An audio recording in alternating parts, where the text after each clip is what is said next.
Algeria, political and economic self-constitution, media, citizenship activity, and political polarization,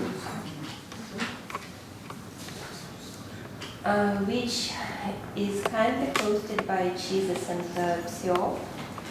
And the honorable representative of these organizations is the president of board of psychologists of Venice region, Alessandro De Cala, who will make a legal welcome speech.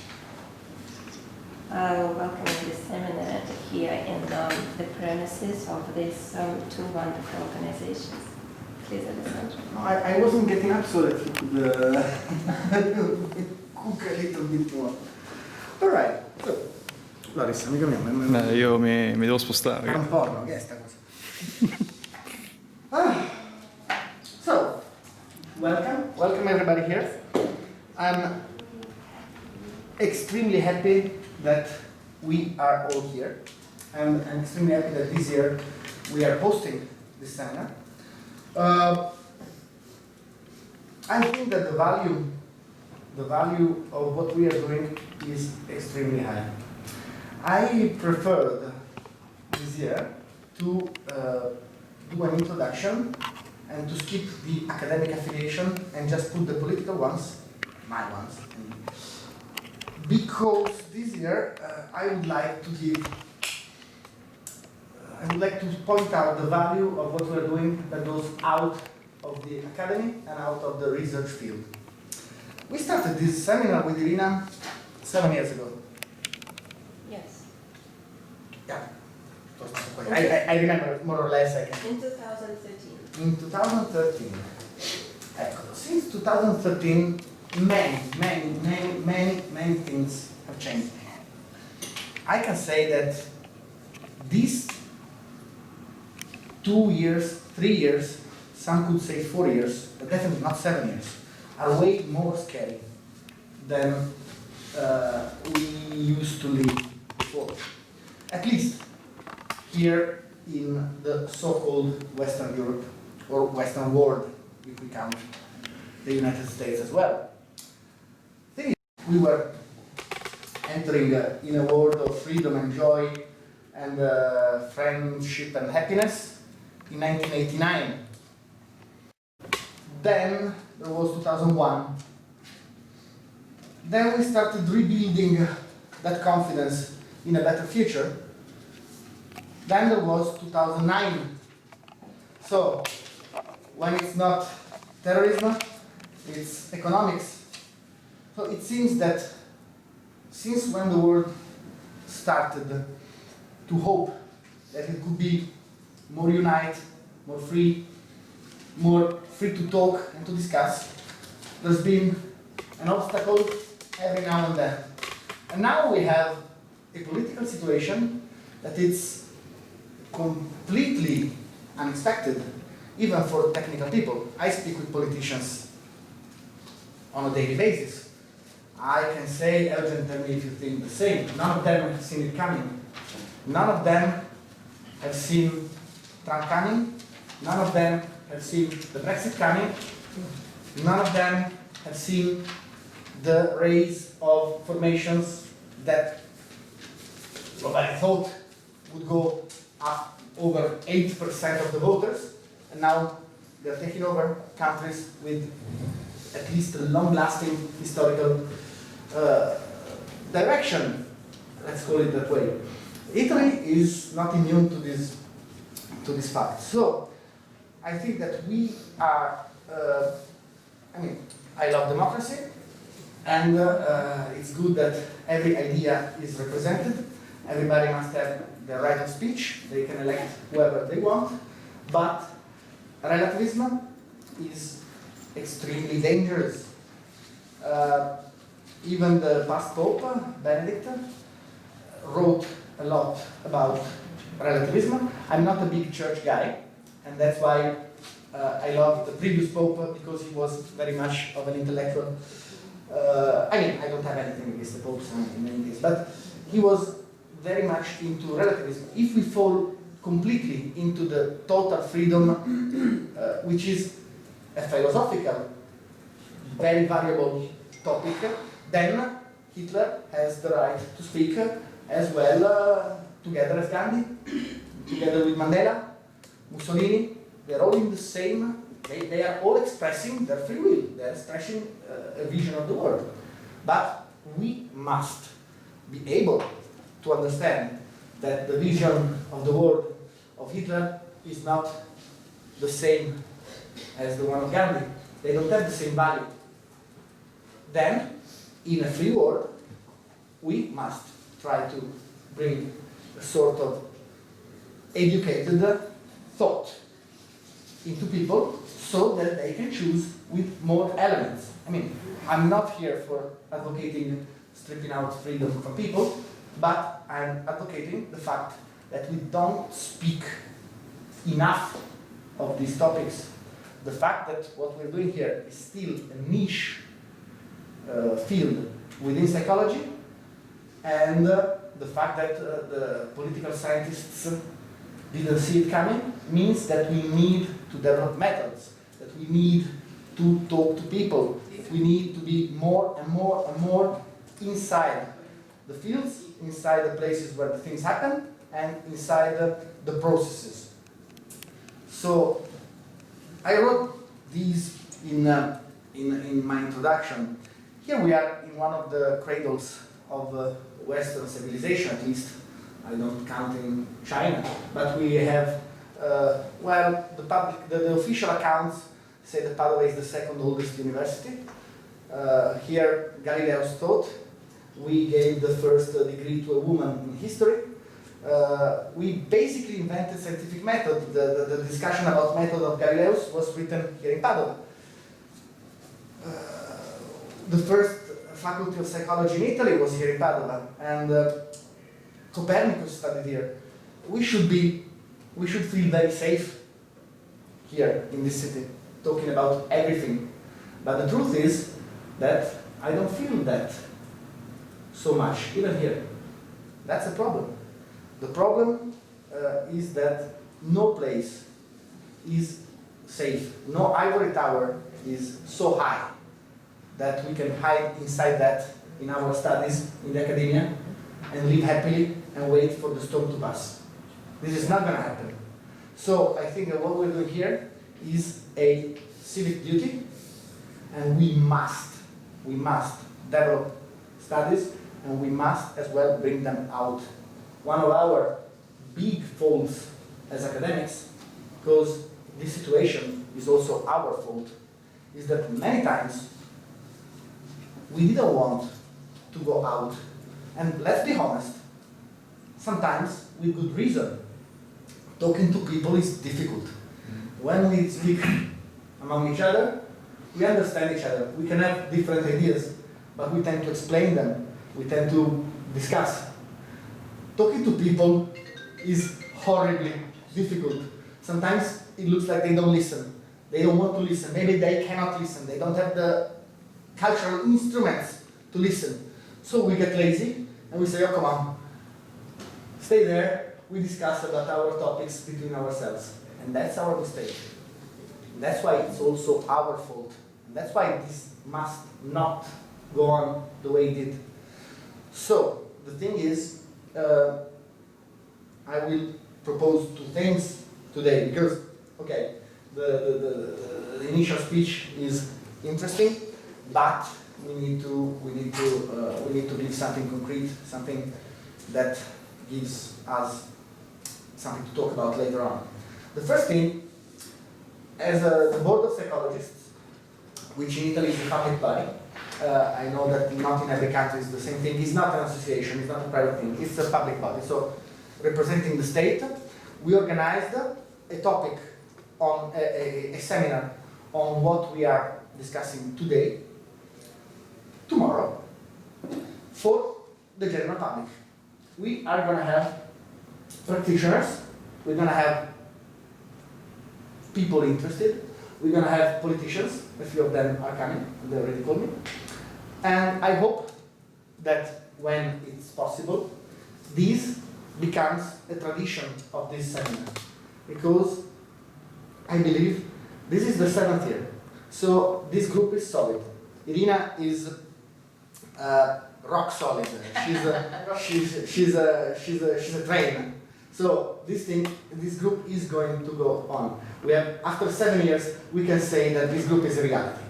So I hope that every year we meet, we can have a discussion forum, a format like today, in which it's us talking about what we know, but we also go out. We speak to people that maybe never heard about the existence of political psychology, to practitioners. The practitioner that comes to listen to us tomorrow might become the spin doctor of a politician the day after tomorrow. The politician that comes to listen to us tomorrow might have some idea, hopefully using it for the good, not for the bad. Our science is very dangerous. But hey, if we don't bring it out, we will keep it for ourselves, and it's going to be a very nice academic exercise, which is not the best outcome for what we're doing. So this is the first hope I have for the development of this group. The second one is the strength of these seminars, the strength of this group, is that we are strongly international. Again, our lovely trainer, Irina, managed to rally people from, it used to be all over Eastern Europe, plus me. Well, Romania was already in the European Union, I don't know how we count you. In Middle Europe. Let's say Middle Europe plus a dash of Italy. Then it started going over all Europe, and now all the world. Yes, we have a partner from Indonesia. And Brazil. And now we have an author from researcher from Brazil. So we're starting to be very, very, very international in 7 years. We should make an effort to talk to each other, maybe not on a daily basis, but on a frequent basis during the year, for producing some research. One of the problems, I mean, if I look at USA, Brazil also, the recent one, so USA, England, France, Italy, Brazil, they're all different contexts. Well, Hungary is slightly different, but in any case, they are different, but they have some sort of common denominator. On the other hand, right now we are having Spain that changed direction. We are having many cities in the last elections in Italy that changed direction. If we cannot link these topics, if each and every one of us goes on making research about politics, about phenomena in their own country, we will be always a step behind. We had Steve Bannon coming here in Italy to make the electoral campaign for Salvini. Steve Bannon, the one of Trump. Right now, the world is too small and too interconnected to stay in our little homes. We absolutely need to study this phenomena together, because the transnational changes, the transnational contacts are so fast and so big that that we must be ahead of times. The last Italian elections, now it's basically proved, but also the Brexit, they were based, they started from a private company in California, Facebook, a private company that did some tricks in England, the Cambridge Analytics. They did some, arrangements. Then data leaked, and there were some people in Russia pumping messages. And are we really thinking that we can do research about the Hungarian population, the Ukrainian population, the Italian population, the Brazilian population, when phenomena, elections in Italy followed the same scheme? Why is Italy so interesting for three big countries? Well, there is an historical reason, there are many reasons why. And so I cannot study Italy just considering that Italian politicians deal with only their own strengths. This has always been a phenomenon.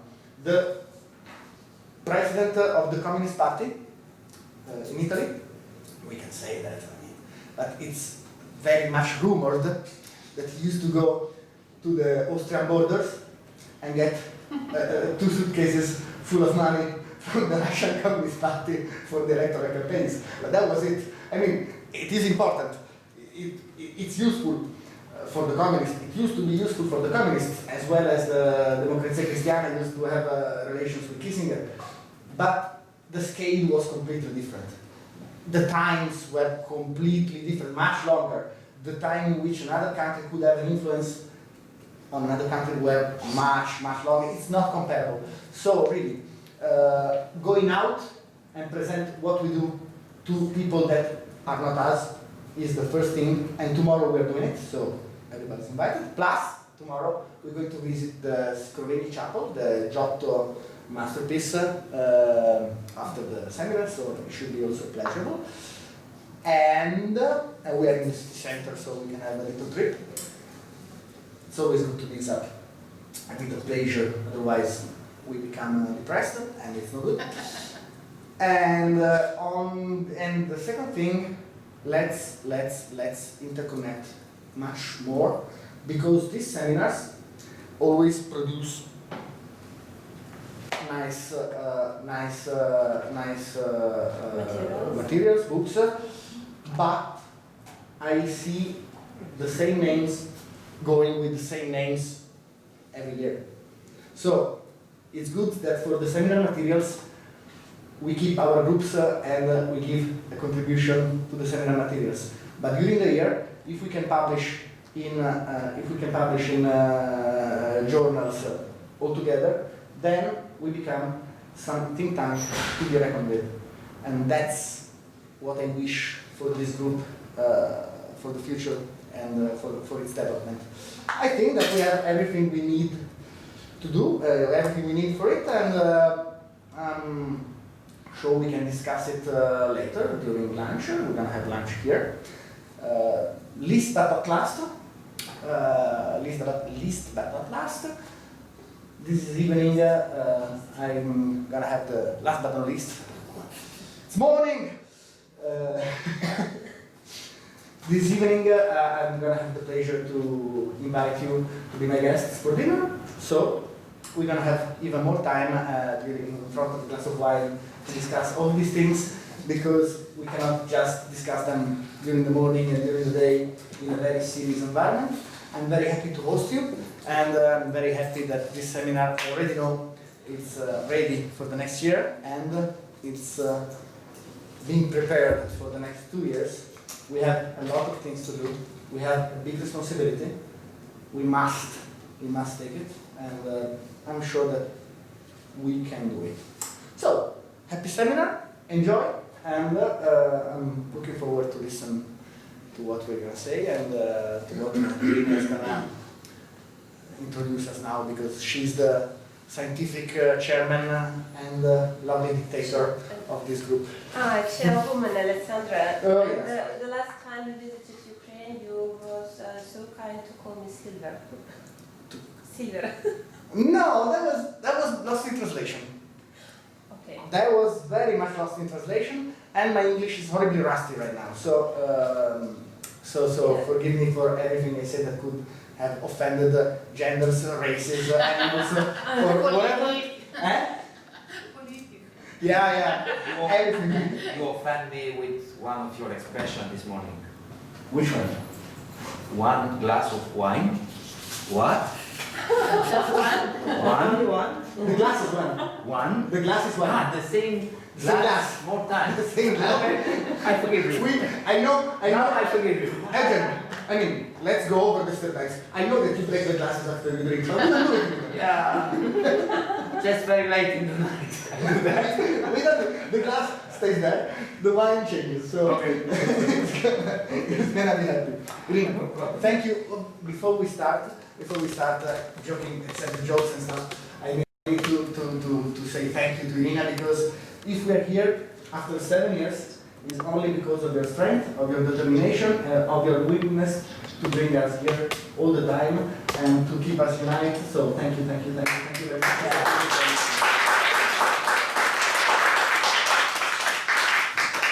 Actually, I understand that every time you make some gender not abuses, but something in gender. You want to... Don't register that against gender abuse.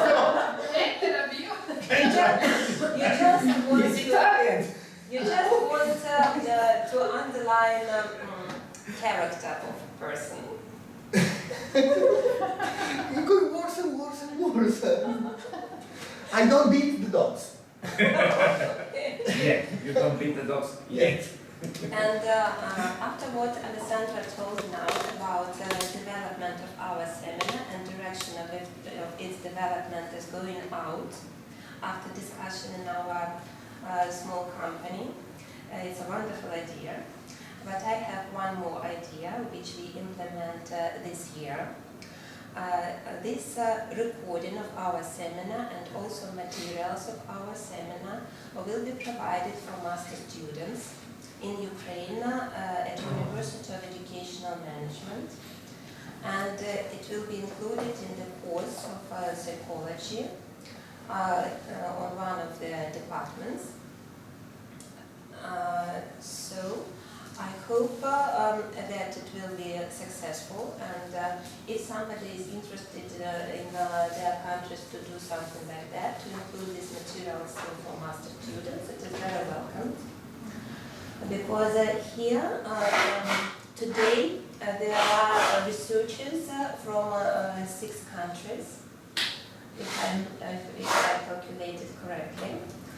And it is a unique possibility for master students to participate in such a conversation. They are not here physically, but this video will be put online on the YouTube channel of the Board of Psychologists of Venice region, and master students will be able to discuss it in comments and something like that. And also maybe they will want to establish some direct connections with some researchers. So I think it is another interesting direction of development of our seminar. What I also want to say is that our next seminar is already approved to happen in Belgrade in Serbia next year. And the hosting institute will be the Institute of Social Sciences. The member of organizing committee from Serbia is Bojan Todosijevic, if I pronounced that correctly, I'm not sure. And the topic will be something like, the first part is constant, political and economic self-constitution, and the second part of the title will be most probably media, political culture and democracy. I hope that this next year's seminar will also collect researchers from different countries, and it will attract interest and attention from not only academic audience, but also, as Alessandra told, wider audience, politicians, journalists, and so on and so forth, and also can be materials can be included in courses for master students. At present, it will be an online format of such courses. And we still don't have any agreements about the seminar in 2021. Maybe we can discuss it about Hungary. I will be glad to think over about this seminar with Hungary. So now I hope we can start.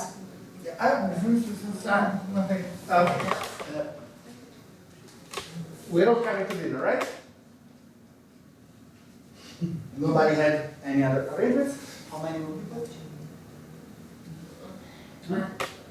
Yes, two. Two more people. Yes. Yeah, I come to the restaurant. You gotta do what you gotta do, then come back. Okay. Now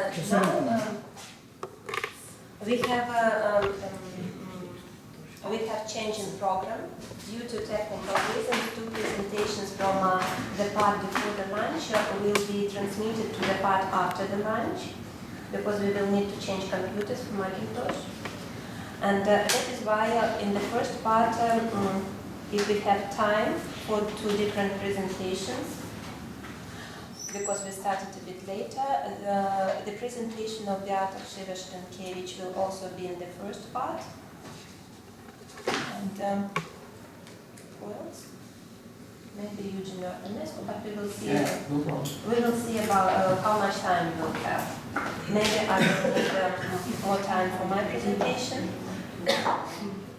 And we will also, we will not have presentation by Elena Vesnesyanska, though she is present here. I'm sorry for my fault. So the first presentation is from, if I confuse something in introduction of you, please forgive me. I can't keep in mind so many institutions and so many titles. If I miss something, it is just the case of my memory. And please just tell that yourself. So the first presentation giving a very wide and at the same time precise direction for our seminar will be by Lavinia Betea and Ramona Lili, the fourth industrial revolution and the premises of active citizenship. Ramona Lili is director of University of Arad, and Lavinia Betea is professor and director of the institute. I don't remember the institution. Please, you're welcome.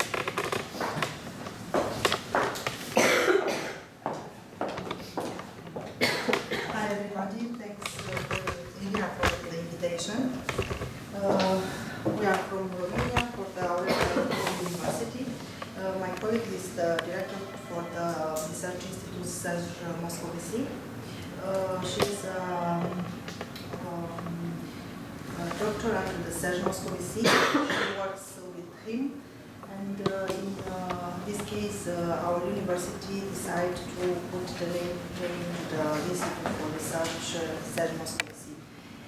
We have together to write this presentation because it's too interesting.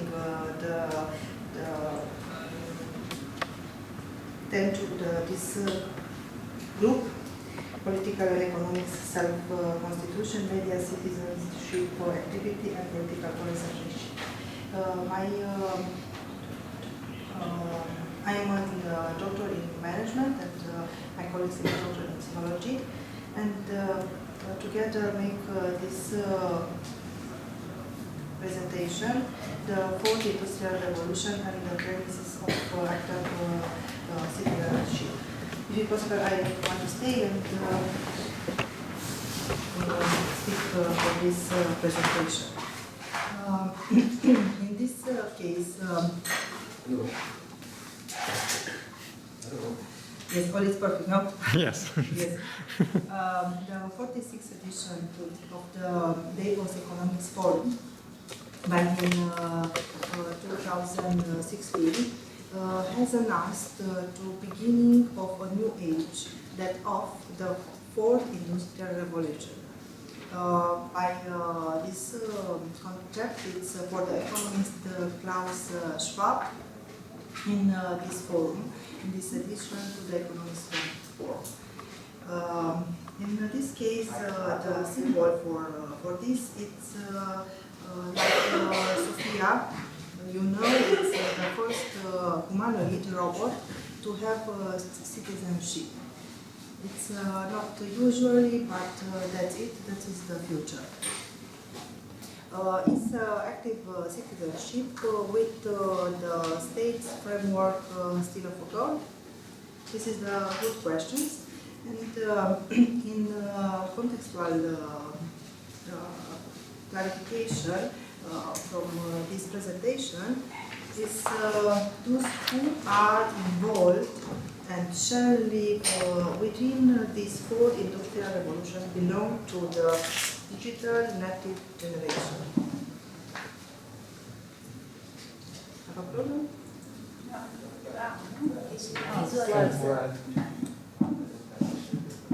You have to go to presentation up there. On the top if you. Yes. Thank you. Yes.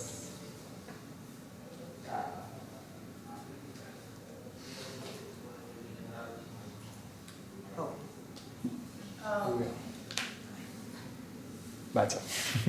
It's better. Yes, we have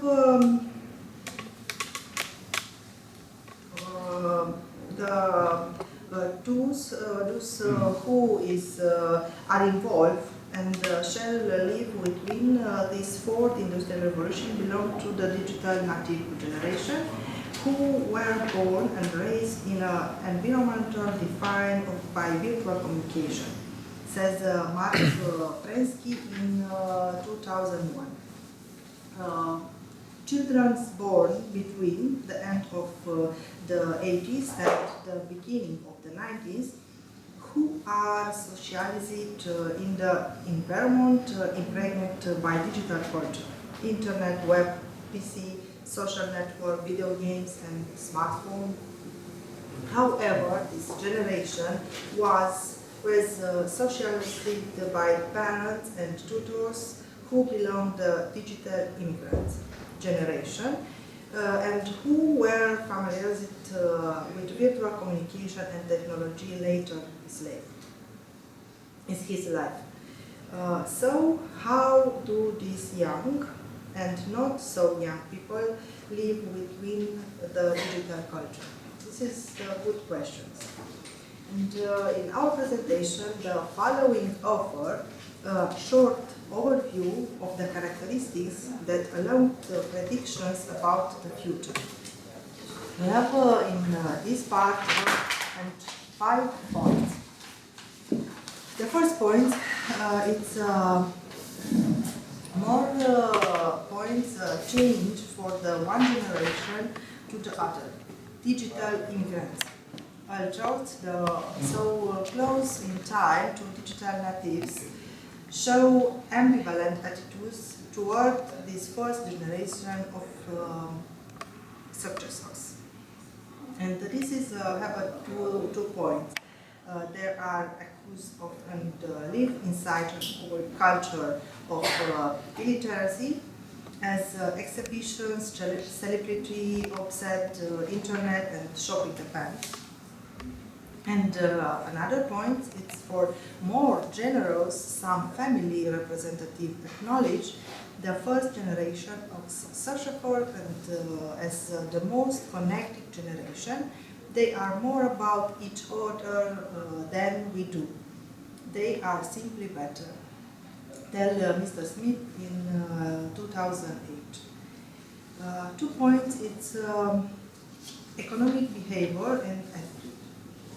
As a research level, as a supreme goal, circular economy is the achievement aimed for one that wishes to resume all products available on the market. Another point is IT seems to maintain its position and key area of the centrist economy. And the last one is for the digital natives, attitude towards work, a pattern based of sociological investigation, reveals some key features like to desire to become rich quickly, low tolerance towards critics, and routine and intolerance toward authority. This is the word for the Korean. It's in 2008.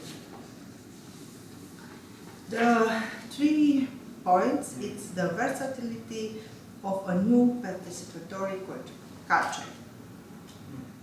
Based on technical relationships model, digital culture is defined as both a culture of the immediately as well as a culture of commons. The next point is for the based or intercontinent connectivity. It's a response to a new type of logic, the logic of internet, the logic of social connection, and the logic of immersion, and the last one, the logic of identification, that Jenkins in 2006.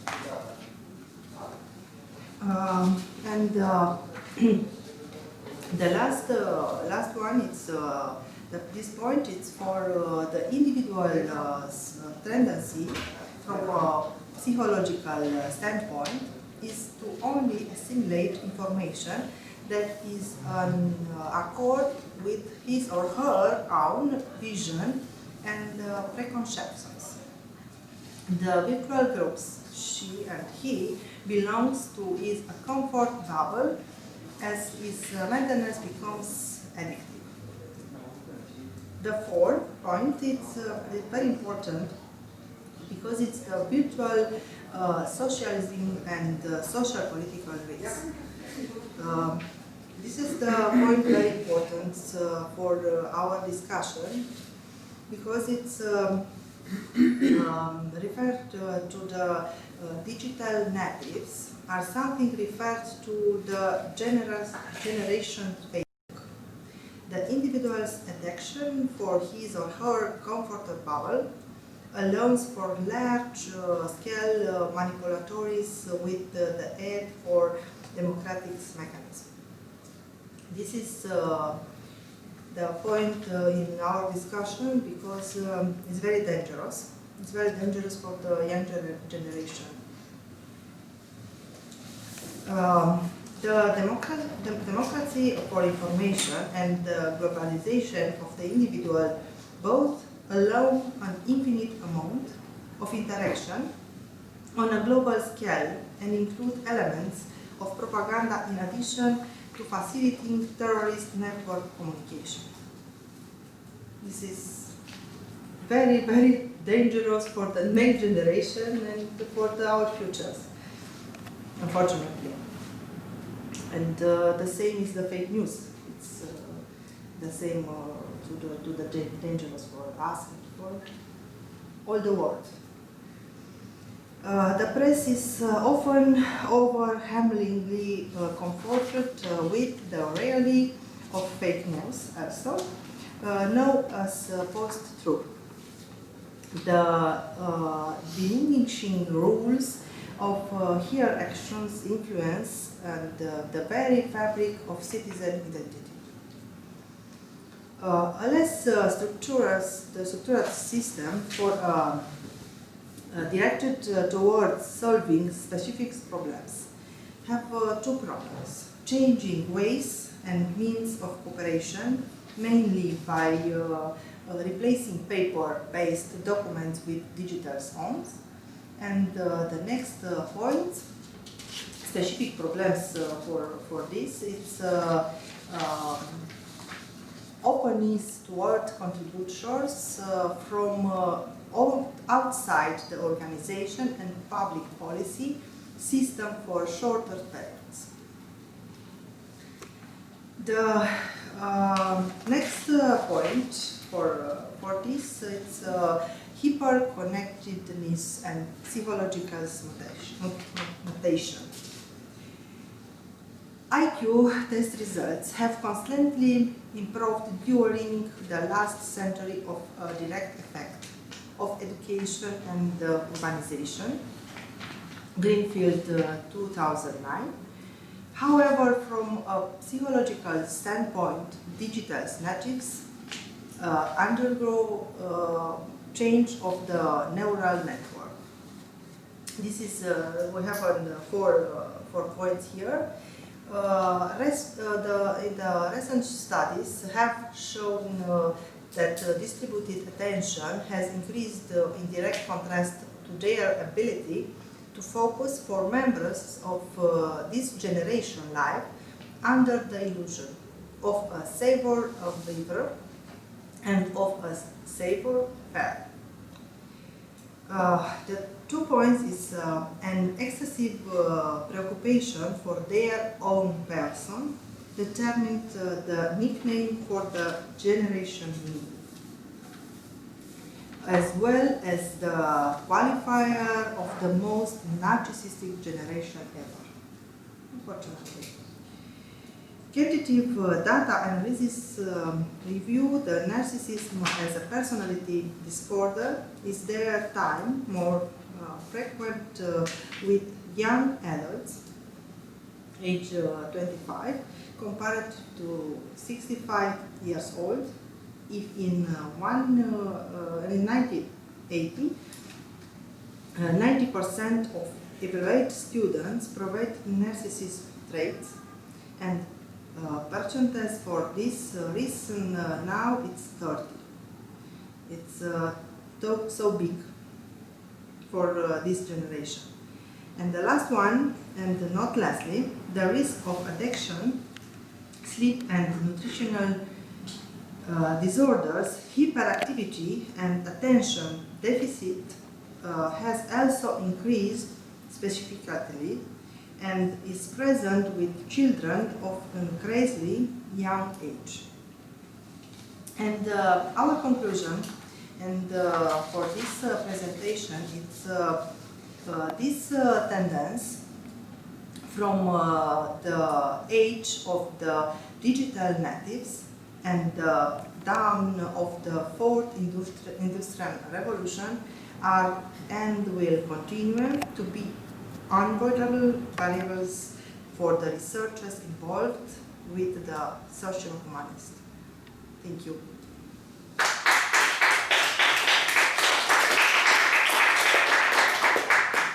Thank you for a wonderful presentation, very interesting and up-to-date ideas.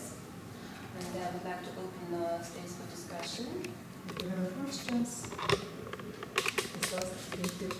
More than a question, it's really congratulations. I found it excellent, really excellent for introduction and also in continuity with what Alessandro said before, because it's a really scenario that as social psychologists and interest in political science or social psychology, anyway, even social representation and communication, that too often is still reduced to analysis of newspaper, as it could be in the last 2 centuries. So I find it excellent because if we do not understand the revolution through communication, we cannot study anymore social representation. This is my view, and you depict a very clear picture of the effect of technology applied to science and to knowledge, and what we forget usually in our research practice is that institutions and academic circles are born more for cloning themselves than for changing themselves. I could tell you a 30-year of history for innovating institution, for creating an international joint doctorate, which still is a scandal. But also within research practice, people learn how to use need for closure scale and then continue to apply for the rest of their life. And in the meantime, the world is changing. So this should be a compulsory first lecture for any student class in social representation and communication. So thank you very much for your contribution. Thank you so much, Mr. Rosa. Any more questions? Any comments? My question is about the Romania situation with internet boom. When internet practices come to use people, we have this boom in 2002 in this year. what is the year when this practice arises in In Romania? Romania, the boom is in the period would integrate to the European Union in 2007. This is around this period is the boom for the Romanian people, and now the young generation it's more or less. More or less? Yes. Mhm. Yes. Reduce. Yes, reduce because all the time stay to the internet, but it's I don't know how to explain. They heard to a lot of fake news, and it's stay to and study and what is the real news. And you distanced from the internet? Yes, Mhm. yes, because it's the young generation. It's what is the real? The fake news all the time to spoke the fake news all the time, but the real, what is the real life? This is the question for my students, and in our country we have a very faster internet to the world now, but the young generation stay all the time to the internet, but I don't know. They doesn't know what is the real life.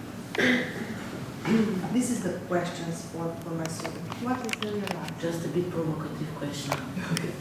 Do we know what is the real life and what is the real news? Or just what you think that is the real news? This is the question, yes. The real life, the real news. What is the real? What is the reality? Thank you. Thank you. Thank you so much. Thank you. Thank you.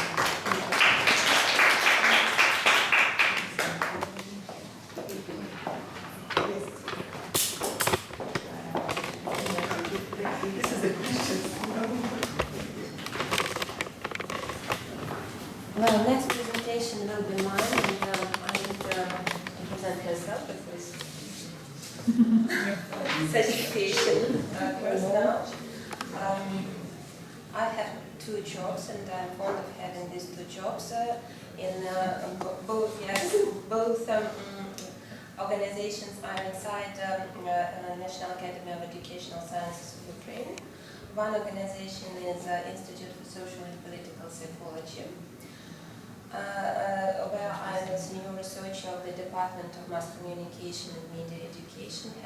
The head of this department is Lyubovna here. And the other organization is University of Educational Management, where I'm associate professor of Department of Management Psychology, and I have possibility to teach PhD students research which we do in the Research Institute. And this is a wonderful combination for me to bring research into audiences.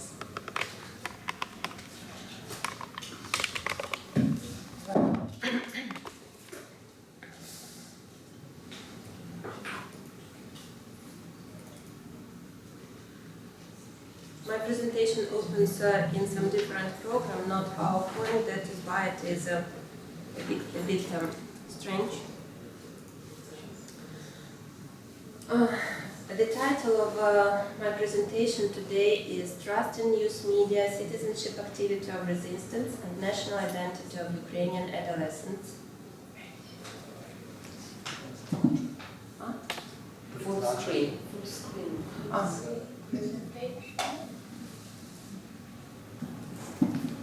Okay. Perfect. Life of a modern person is connected to usage of such amount of screen gadgets through which news media information is constantly arriving that a question which news media are trustworthy inevitably arises. As life rhythm does not always give possibility to validate news, the matter of case is often about trusting definite resources. Political polarization of society, constantly changing political and economic situation, both threats actualize need in high-quality news among citizens. Information broadcasted through news media in turn affects formation of national identity as well as citizenship activity of resistance. According to Reuters Institute of Digital News report, trust in news media is decreasing all around the world.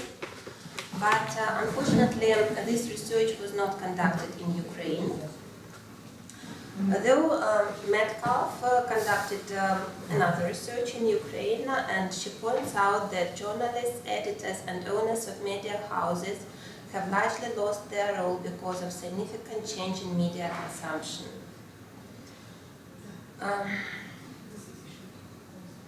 She also underlines that in time of crisis, media has an important role, but in such time, media is characterized by much propaganda, attempts to limit expressions, and governmental control. These characteristics of media in crisis time make it difficult to maintain and recreate trust in media. And everybody knows that in what situation Ukrainian citizens live now. We have part of our territory being annexed by the Russian Federation, and on the other part of the territory there is war, quite brutal. And the majority of the population receives information mostly from news. Objective of this research is to consider interconnection between trust in news media, citizenship activity of resistance, and national identity of adolescents. As for sample, adolescents aged from 13 to 16 years old participated in our research. Number of participants was 1,439. It was conducted in 17 regions of Ukraine, and the research was conducted as a part of all Ukrainian experiment with long and difficult scientific title. You can see it on the slide. It's about standardization of social-psychological model of media education, mass implementation in Ukrainian pedagogical practice. And the scientific supervisor of this experiment is Lyubov Medionova. Each of the members of our laboratory describe a separate segment. My segment is about trust in news media, national identity, and citizenship activity of resistance. Definitely we communicate questions and results between each other, but final decision about the procedure of experiment, the content of questions is made by Lyubov Medionova. Well, a few words about scales. I took all three scales of my part were taken from international questionnaires. Scales of national identity and citizenship activity of resistance. In original questionnaire, it was patriotism. Were taken from a citizenship behavior questionnaire developed by Zalewska and Krzywy-Szlinkewicz. Beata Krzywy-Szlinkewicz is present here. Translated into Ukrainian language and adapted. We added question, I'm preparing to struggle for Ukraine with arms in my hands when I am 18, which was not present in original scale of patriotism. We decided to add this question because of the situation in Ukraine now. Likewise, we added another question, when Ukrainians are praised, I feel pleasure, and this question was added to national identity scale. Scale of trust in news media was taken from wider scale of news media skepticism by Maxwell, Ashley, and Kraft, and translated into Ukrainian. Respondents had to evaluate a degree of agreement due to Likert scale, with 1 strongly agree and 5 strongly disagree. In analysis, we summarized the strongly agree and rather agree as positive and strongly disagree and rather disagree as negative. It is easier for interpretation. Statistically significant differences between girls and boys were calculated using Mann-Whitney U-test. Cronbach's alpha was even too excellent for all three scales, but we know that questions are different from each other, from content. It enables us to analyze not only separate questions but also scales. So here is the first scale results. Data is presented in percentage here. The scale trust in news media. Distribution of replies to the question I trust news media showed prevalence of negative replies. There were 22% of positive replies and 38% of those for who it was difficult to reply. Most respondents replied negatively, 44%. And all in all, prevalence of negative replies to all questions of trust in news media scale, as well as percentage of respondents who had difficulty in replying all questions of this scale, point out on low trust in news media, and there were no statistically significant differences between boys and girls on this scale. The next question in this scale was, I consider news media fair, and most respondents replied negatively, 44%. A bit more than 18% of respondents replied positively to this question, and for 39% of respondents it was difficult to reply. The question, I consider news media accurate, preserved tendency of the former replies, prevalence of negative replies in 43%, positive replies in 17.5%, and difficult to reply in 39%. Distribution of replies to the question I follow news media showed a weak interest in news media among adolescents. The majority of respondents do not, or rather not, follow news media, in a bit more than 39%. 32% of respondents follow or rather follow news media, and it was difficult to reply for more than 28%. Quite high percentage of respondents who had difficulty in replying all questions of citizenship activity or resistance scale can point on lack of citizenship activity or resistance formation among adolescents. Distribution of replies to question I would fight for Ukraine with foreign information aggression showed that the majority of respondents are willing to fight for Ukraine with foreign information aggression. It was 42%. At the same time, 28% of respondents replied negatively, and almost 30%, for almost 30% it was difficult to reply. Among replies to the question, I'm getting ready to fight for Ukraine with arms in my hands when I'm 18. Negative replies prevail, more than 51%. There were 21.5% of positive replies. Difference with the previous question can be explained supposing that adolescents are not ready to deal with arms while they are ready to fight in information space. This question also revealed the statistically significant differences between boys and girls.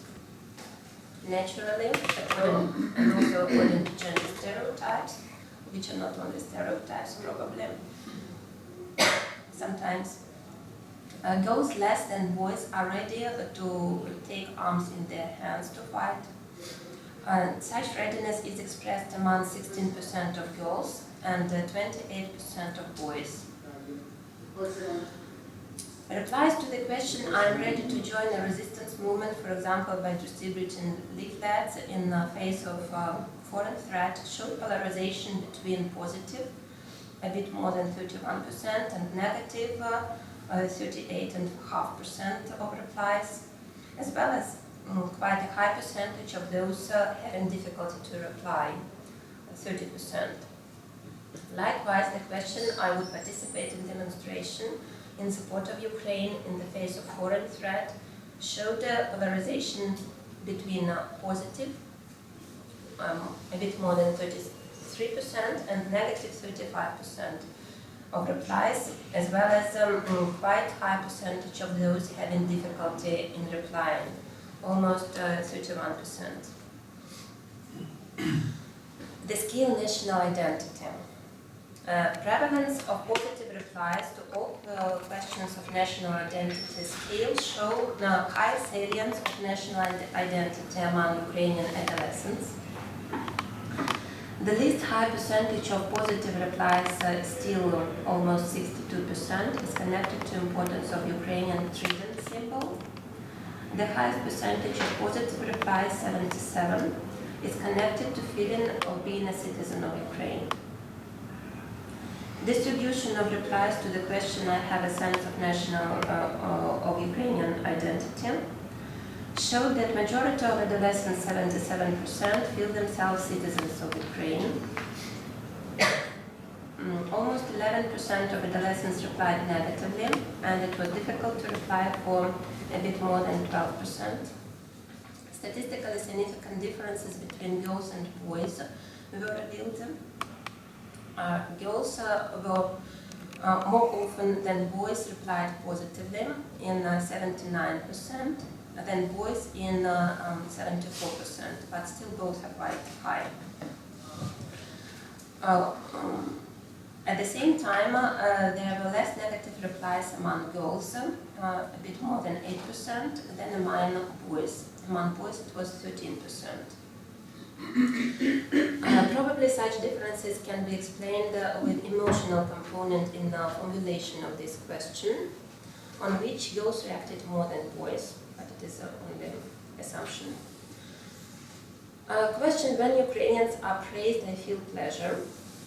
Supposed even a higher emotional component of national identity. What led to more significant differences between girls and boys. Girls replied positively in 76.5% to this question, more often than boys. Among boys there were 71.5%. Both percentage is quite high. At the same time, negative replies were more often among boys, around 12%, then among girls, a bit more than 8%. In general, positive 74 replies to this question prevailed. 10% replied negatively. For 15% of respondents, it was difficult to reply. Question: Ukrainian trident is an important symbol for me. Revealed the least amount of positive replies, 61, almost 62%. Negative replies about the importance of the Ukrainian trident were in 17.5%. For almost 21%, it was difficult to reply. Probably trident as a national symbol is less clear for adolescents than flag and national anthem, and there is a need for some explanation of its meaning and popularization of its meaning. Percentage of positive replies to the question Ukrainian flag is an important symbol for me was quite high, almost 67%. Negative replies were in 15%, and it was difficult to reply for almost 18% of respondents. Importance of Ukrainian flag as a national symbol also requires popularization. And replies to the question, I maintain a solemn and respectful attitude when Ukrainian national anthem is played, showed the most positive attitude to Ukrainian national anthem as a state symbol even taking into consideration emotional connotation of this question. 11% of respondents replied negatively to this question, and for 14% it was difficult to reply. One of the most interesting questions of these scales is I have an interest in Ukrainian history. A bit more than 65% of respondents replied positively. 17% replied negatively, and 17% for 17% it was difficult to reply. In our opinion, it is possible to talk about lack of interest to history of Ukraine among adolescents, which much was done to overcome this lack of interest to history in Ukraine recently, because history of Ukraine used to be taught and described through the prism of pro-Russian interests. But much more should be done for the sake of further development of national and citizenship identity. I personally consider national and citizenship identities as different ones. Namely, textbook of Ukrainian history should present more historical events which can reveal feelings of pride, which is not very much present now. Correlation analysis showed positive connection between all questions among boys and girls with statistical significance.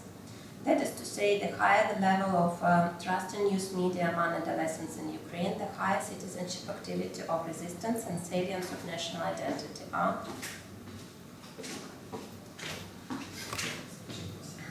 And all questions had a positive correlation. And also, likewise, the higher salience of national identity, the higher citizenship activity of resistance is.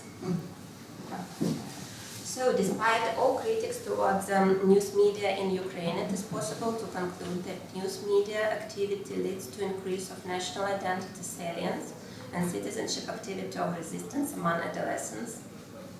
Citizenship activity of resistance is only one type of citizenship activity, and it is one of limitations of our studies.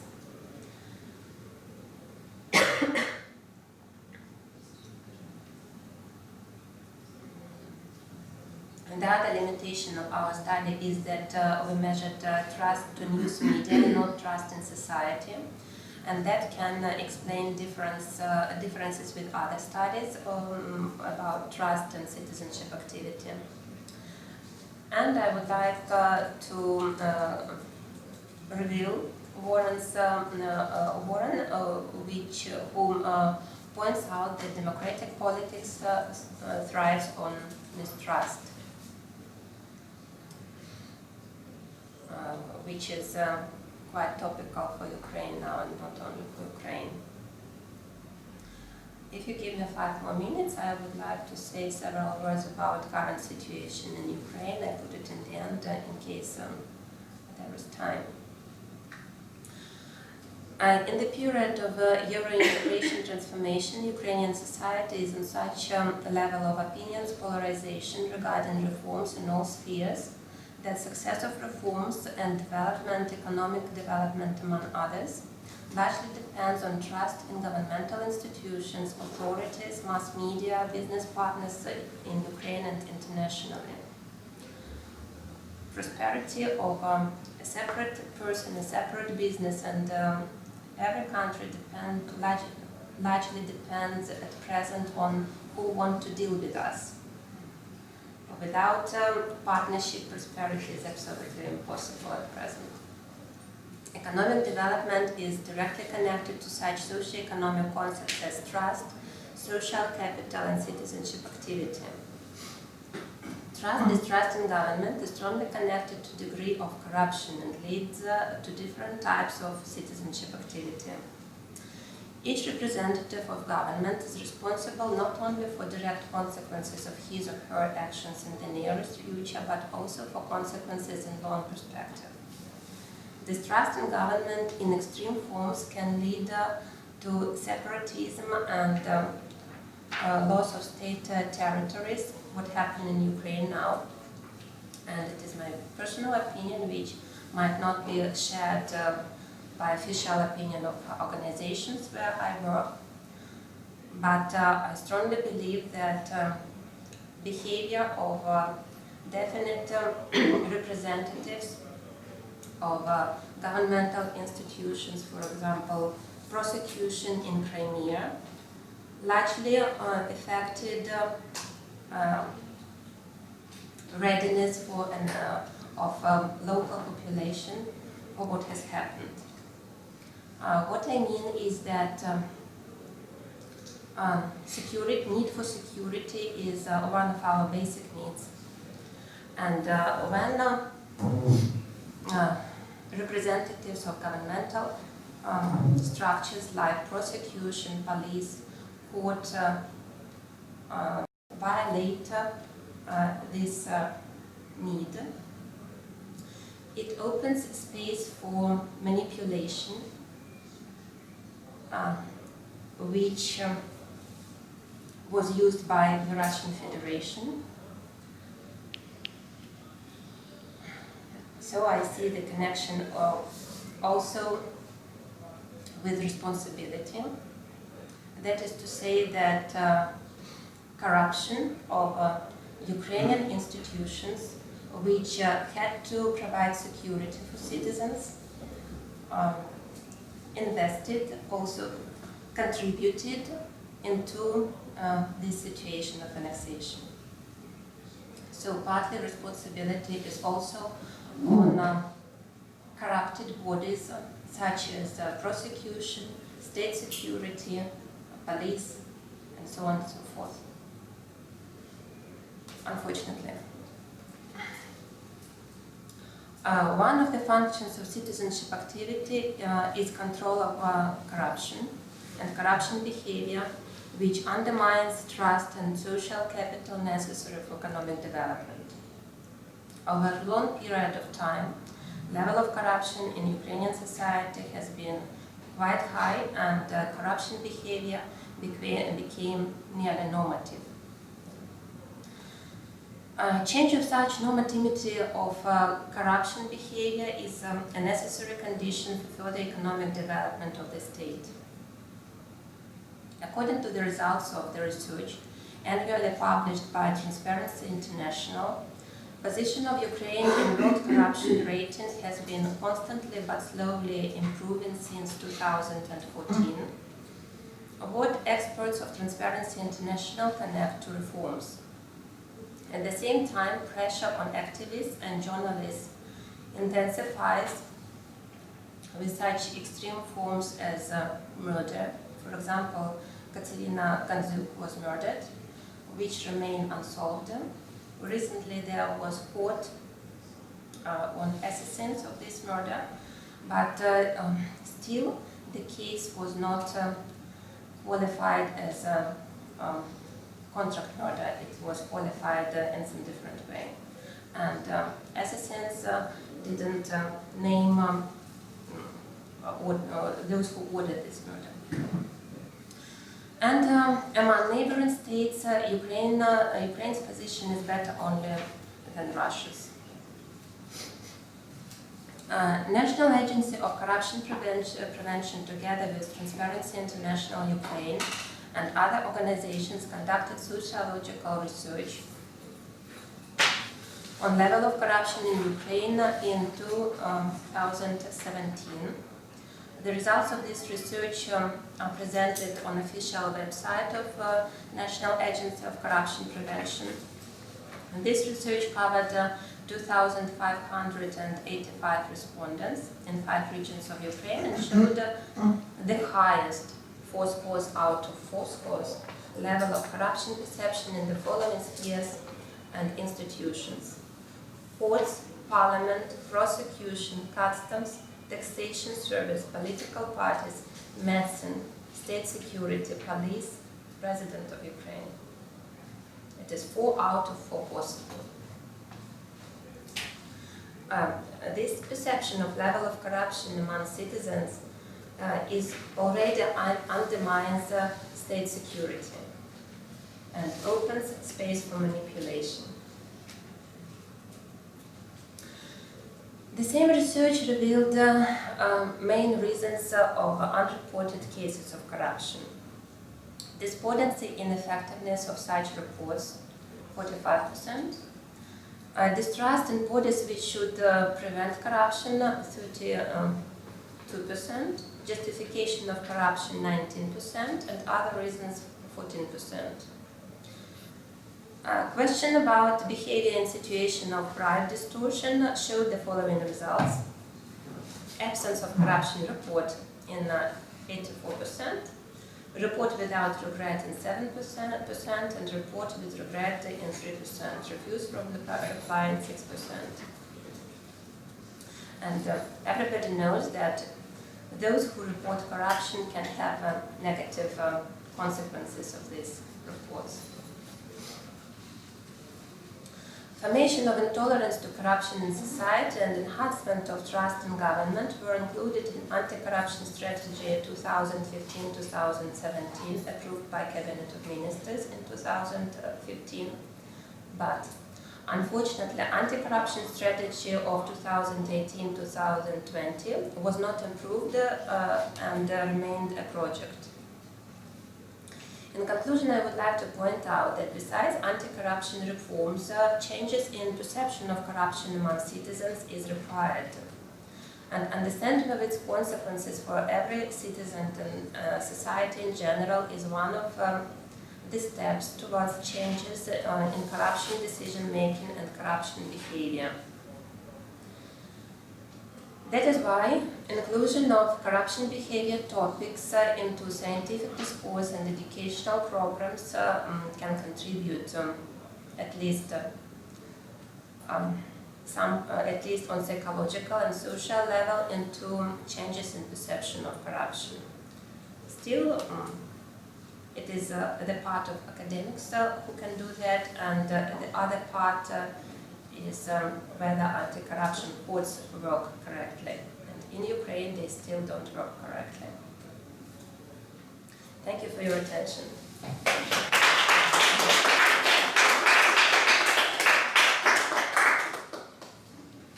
Any questions? I took much time. No, I have one, but I don't want to take time to the other.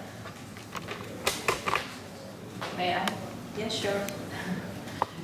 It was very interesting to follow your presentation, also reading the text at the same time.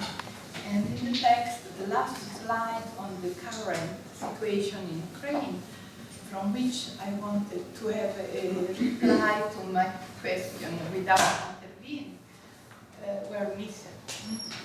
So, while you were presenting the research, having very basic knowledge about the current Ukraine situation from Italian perspective, I question myself if it would be interesting not just to look at the national identity, which from my probably not well informed perspective is perceived as a fragmented identity, divided identity between people who are still nostalgic of Ukraine as a part of the past Soviet Union and potential new, probably, national identity anchored to its own history and future perspective as a state belonging to Europe, a European Union, rather than the past bloc of the Soviet Union. So my first question before reading your last set of slides on the current situation in Ukraine was how to look at the national identity also looking at the same time at the supranational identity. And this also is related to a very old research I did in 1992 until 1996 about national identity in different, multidimensional identity. Identity related to place, to region, to nation, and to supranational entity that put at that time was European community, changed in European Union, and we could even be more in a global perspective as a part belonging to the world, to humanity rather than a nation. So multidimensional identity that I think that is still a way to look at identity in a more complex way than within the geographical border or the historical border, which are the border of a nation. The geographical one, so if we follow Salvini, we should put around all the coast big walls, or if we follow Trump, we could put a cupola on the sky, because the terrorists can come from the sky rather than from the Mexican border. So my question is, also looking at your result, the first two slides show that the most of respondents say difficult to reply. The most is difficult to reply. Why is difficult to reply? So where are positionally speaking, in which representation of Ukraine? The first two slides refer to trust in news media and the citizenship of territorial resistance. Yeah, but also the other one, they were about Ukraine. Yeah, about Ukraine, indeed, they were more confident to reply. But my question is, what Ukraine? Is Ukraine as a... I always remember this, the annexion of the Crimea that split the population, at least from what I've learned. Probably I am completely ignorant about the history of your country, but from what we learned in Italy is that the annexion of Crimea as a way for Russia to have again access to the sea produce a split in the society within a nostalgic people, no? And generation who want to have a nation belonging to Europe rather than to the past Soviet bloc. I lived in Crimea, and there is a very widely spread idea among its population that there is phrase, there is no road outside of Crimea. They say so. They live inside of this quite narrow community, Crimea, and many people, there are many entrepreneurs in Crimea.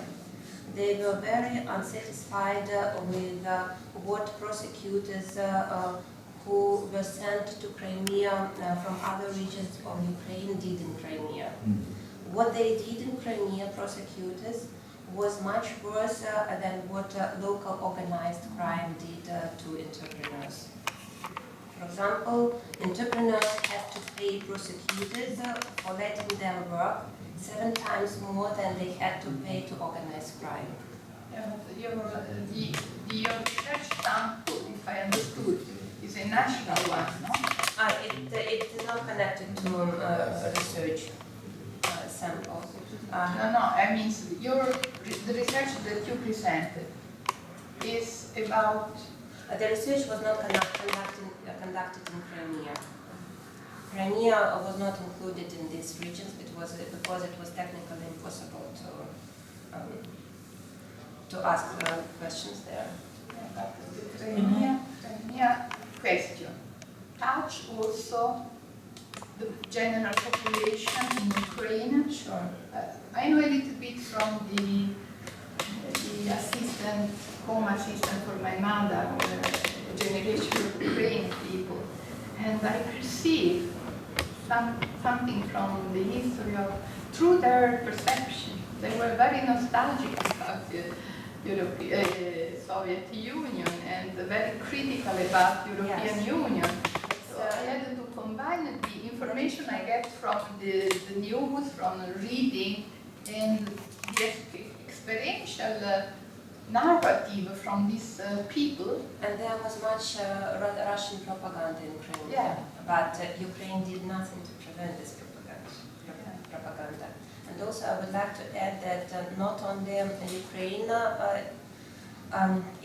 should be bothered about this annexation, but also the whole world, because this case of annexation undermines the security balance in the whole world.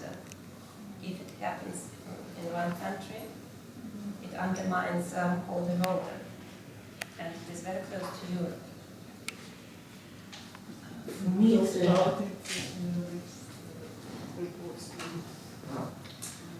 for me, it seems very. I mean, I'm very attached to this data. It seems for me very nationalist, very nationalistic, and it's a young population, a very young population. It's the way they replied. Personally, I'm not nationalist at all, but I can't change data. No, but and probably it's also a small response to Anna Maria's question about multiple identities.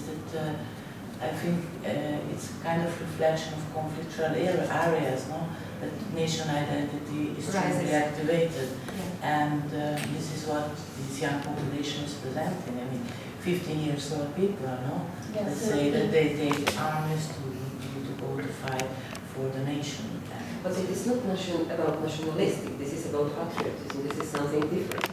Because I listen to this discussion and I see that we miss some phenomena. First, this is identity, second, this is patriotism, third, this is nationalism.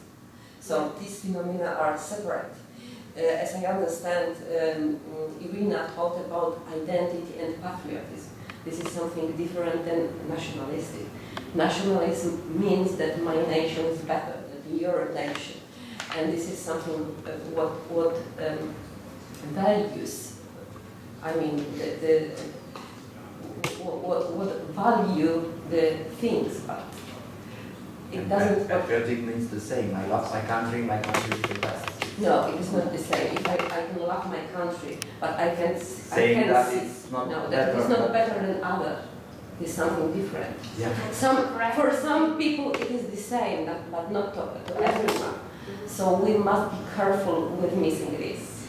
Okay, but the strong patriotism when a 15 years old guy or a boy says that I take the armies to defend my country. Yeah, but this is patriotism. But Ukraine is a country with war. Not military conflict. Yeah, this is what I'm saying. In the case of conflict, because the question was case of conflict, that it's not that I want to take the gun and go to fight, but in case of conflict, I will defend my country and my home. So this is the question. So we don't. If you allow me, I will start my presentation right in this point, because it's probably a solution or a more provocative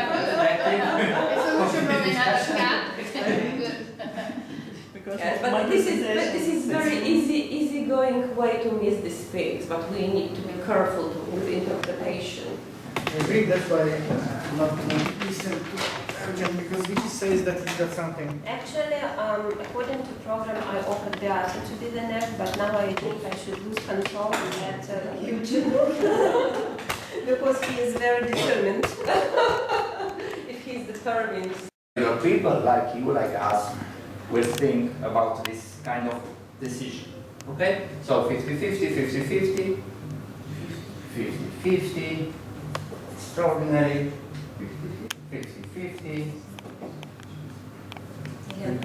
You? Which is probably this particular.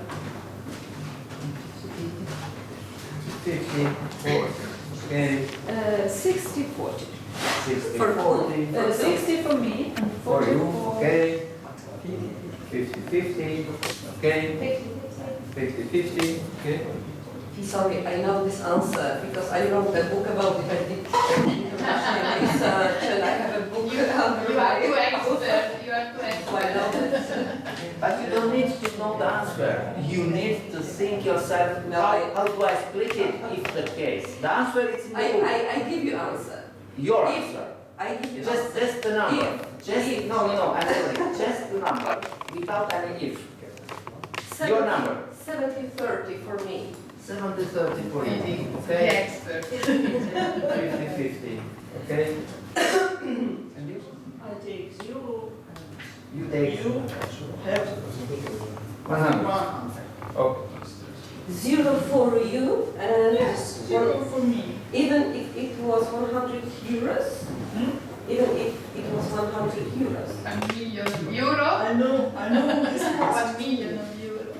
And Okay. I experienced this task with my students and we